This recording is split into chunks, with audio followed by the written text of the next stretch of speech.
The email sat unread in his inbox for 72 hours. Market volatility indicators suggest immediate portfolio diversification, I'd written. Q3 projections show 40% downside risk. James Morrison, CEO of Morrison Capital, had 3 assistants whose job it was to filter his messages. Apparently, warnings from junior analysts didn't make the cut.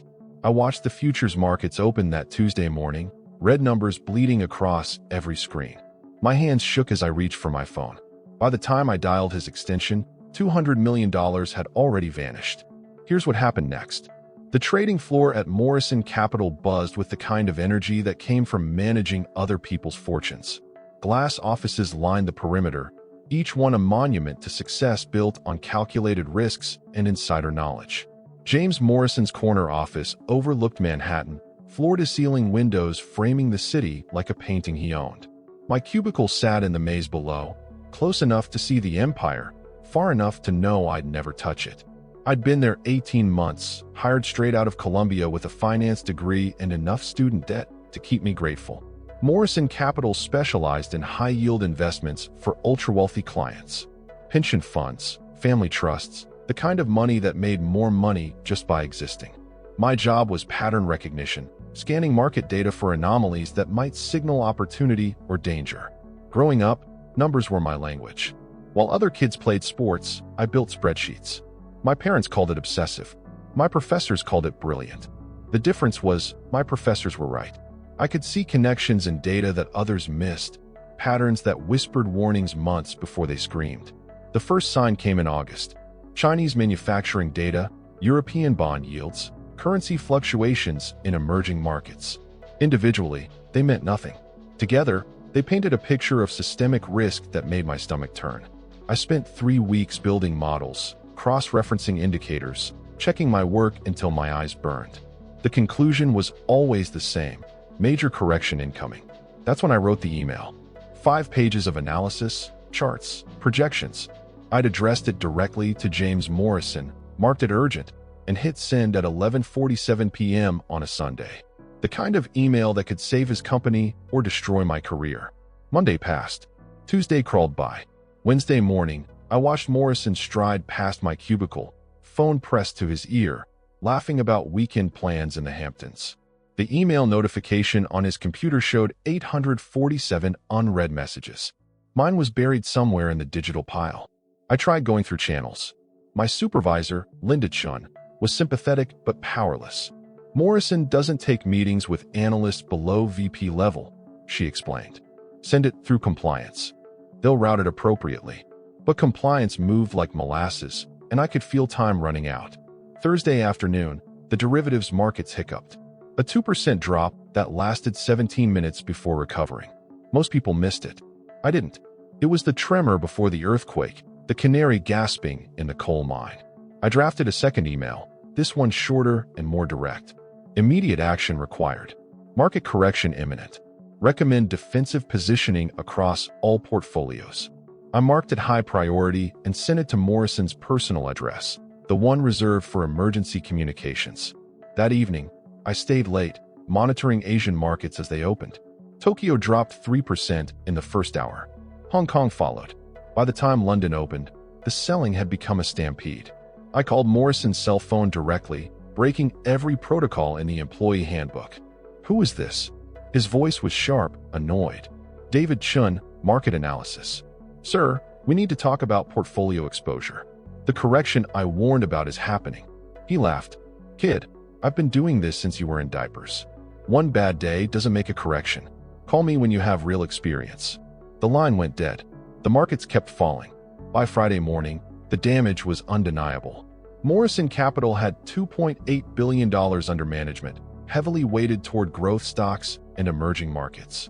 Both sectors were bleeding. The portfolio that had gained 12% in Q2 was down 18% in 3 days. I printed my analysis and walked to Morrison's office. His assistant, Sarah, tried to stop me. He's in a meeting with the board. You can't just. I pushed past her. Morrison sat at his mahogany desk, tie loosened, face pale. 3 board members flanked him, all looking like they'd rather be anywhere else. Mr. Morrison, we need to discuss risk management. He looked up, eyes narrowing. You're the analyst who's been sending doomsday emails. Yes, sir. And those emails could have saved you $200 million. The room went quiet. One board member, Patricia Wells, leaned forward. What emails? Morrison's jaw tightened. Some junior analyst thinks he knows more than our entire risk management team. I pulled out my printed analysis, set it on his desk. I sent my first warning on Sunday, the second on Thursday. Both marked urgent, both ignored. I looked at the board members. Every projection in these reports has been accurate. The question is why your CEO doesn't read his emails. Patricia picked up the papers, scanning the first page. Her eyebrows rose. This is dated 3 days ago. It predicts exactly what happened. It's just lucky guessing, Morrison snapped. Markets are volatile. Everyone knows that. Lucky? I laughed. I can show you 18 months of accurate predictions. Every quarterly report I've filed, every risk assessment I've submitted. All ignored because they came from the wrong cubicle. The third board member, Michael Torres, spoke for the first time. James, is this true? Have you been receiving warnings about market conditions? Morrison loosened his tie further. I get hundreds of emails daily. I can't read every paranoid theory from every what? I interrupted. Every analyst you hired specifically to identify risks. The silence stretched uncomfortably. Through the window, I could see the city below, people walking to lunch, unaware that fortunes were evaporating in real time.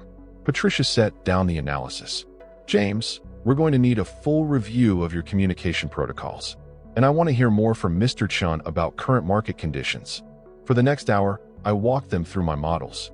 The Chinese manufacturing decline that started the cascade. The European banking stress that amplified it. The currency volatility that turned correction into crisis. Every data point connected, every warning validated by reality. Morrison sat silent, watching his authority crumble with each slide. When I finished, Patricia turned to him. How much of this could have been avoided? He cleared his throat. Market conditions are unpredictable. No one could have. I did, I said quietly. And I told you. Twice. The board voted to implement emergency damage control. Portfolios would be restructured immediately. Risk management protocols would be overhauled. And Morrison would be placed on administrative review pending investigation into his oversight of critical communications. As the meeting ended, Morrison grabbed my arm. You think you're smart? You just destroyed your career. No one will hire an analyst who goes behind his CEO's back. I pulled free. I didn't go behind your back. I sent you emails. You just didn't read them. He leaned closer, voice dropping. Emails can disappear. Performance reviews can change. I'd be very careful if I were you. I smiled. Mr. Morrison, I've been documenting everything since my first day here. Every email, every report, every conversation. The board has copies of it all now. So threatening me isn't just stupid, it's evidence. His face went white. Behind him, Patricia was still reading my analysis, nodding to herself. I walked back to my cubicle and started packing. Not because I was fired, but because Goldman Sachs had been calling. Apparently, word traveled fast on Wall Street, and accurate predictions were valuable currency. The news broke that afternoon. Morrison Capital's massive losses, the ignored warnings, the CEO who couldn't be bothered to read his emails. Financial media loved the story. How email arrogance cost $200 million, ran in the journal. CEO ignores analyst's warning, loses fortune, appeared on Bloomberg. My phone rang constantly. Job offers, interview requests, consulting opportunities. 3 headhunters called in 1 hour. By evening, I had 5 written offers, each one doubling my current salary. Morrison tried calling me once. I let it go to voicemail. Look, maybe we got off on the wrong foot. There might be room for negotiation here. His voice sounded smaller than I remembered. I deleted the message without responding. The following Monday, I started at Goldman. Corner office, direct line to the trading floor, and a mandate to flag any risks I identified. My first email to the partners went directly to their phones, marked critical priority. By the end of the week, Morrison had been terminated. The board cited failure to maintain adequate risk oversight and communication protocols.